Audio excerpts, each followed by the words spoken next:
So two things Peter said, and I'm going to turn it over to Deb, because I know she has a lot to talk about onboarding and hiring, and so two things there, that you at Hertz were obviously not a person. You were I was a number. the next caller, exactly. you know, if he had known how long you had been there, or Verizon. But they shouldn't even needed to. Because I don't want special service because I have a blog, or because I have 200,000 Twitter followers. I want to feel special because the company that I give my money to, I want them to want to make me feel special. For no other reason than it's good business. And then you indicated a culture. You're going to hire into a culture. Yeah. Company's got to have a culture if that culture is service. So I'm going to turn it over to Deb. 35 plus years at Disney and beyond, and you know, they know how to do that. They do know how to do that. Most premier organizations, you mentioned Ritz, Nordstrom's, I mean the people you always hear about, Southwest, Disney, they know that it's about hiring for the culture. So when we talk about right fit hiring, Disney's philosophy is we hire for attitude, not for aptitude. I can train you to do just about anything I need you to do, unless it requires some special license or certification. I'm looking at you, to Bob's point, I'm looking at you to say, will you be able to deal with our guests? Will you be able to take care of the guests? We'll give you the parameters and we'll give you the leeway to be empowered. Disney does. You can get out there and take care of the guests, but you have to be the right type of person who's going to want to do it, thrive on doing it, know how to do it, be able to make good decisions. So Disney's always looking to hire for that. I want to go back to something that Bob said earlier, and he said, you know, it's about people. Customers now, it's all about them. They don't care how you make it happen, and price is not usually an issue. One thing we know at Disney, and honestly, if you price out any type of, let's say, tourist attraction, it's outrageous. Price is never an issue for Disney, and they'll tell you this, unless we don't deliver on the magical experience.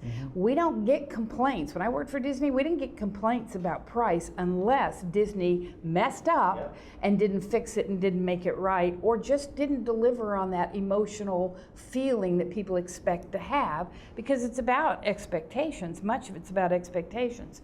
There's a great book called Peak, How Great Companies Get Their Mojo, from Maslow, and they've got a Maslow type of triangle in this book, and it's called the Maslow of customer service.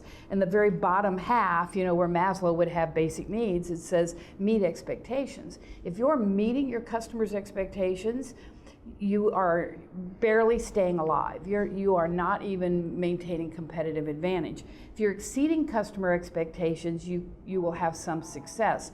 It's when, as you said, that you surprise and meet unrecognized expectations, those surprises. I had a rental car company, rented a car for my daughter while she's here in town and my grandkids, and we were supposed to turn it back on Monday. Both her and I thought we had checked it on Tuesday, just being a couple of dingbats, you know. Take it back on Tuesday to this small little budget place that I always go to. And he said, you know this was supposed to be back yesterday. And I said, oh my gosh, I mean, I felt ridiculous. And they always give me such great service. And they'd given us an SUV for a car price and, you know, great stuff. So I said, how much more do I owe you? Just put it on the credit card. He said, no, don't worry about it. Doesn't seem like a big thing, but an entire day of rental free. So and that's empathy. I wasn't expecting that. And so those are the kinds of little things, and it's often not huge things, but your employees have to be hired, you have to hire a right fit, and then you have to have a culture that supports them. So not only do you give them the parameters and the information to do what they need to do, you then reward them when they do it well, coach them when they do it wrong, and so forth. And I just have one more thing to say about customer service before we move on, because I think this is where there's where companies really get into trouble.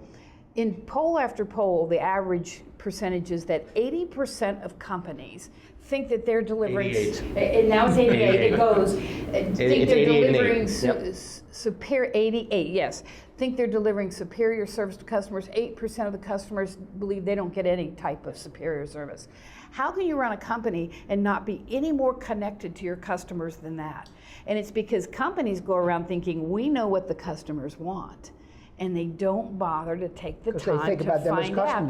They think about them as customers, not as people. They don't take the time to find out what is it that really gets you excited about doing business with us. What is it that really makes you loyal? What are the things that we do or don't do that would make you come back again and again? You know, so and companies don't take the time to find out. one of the funny things I hear from people about customer service, a complaint, is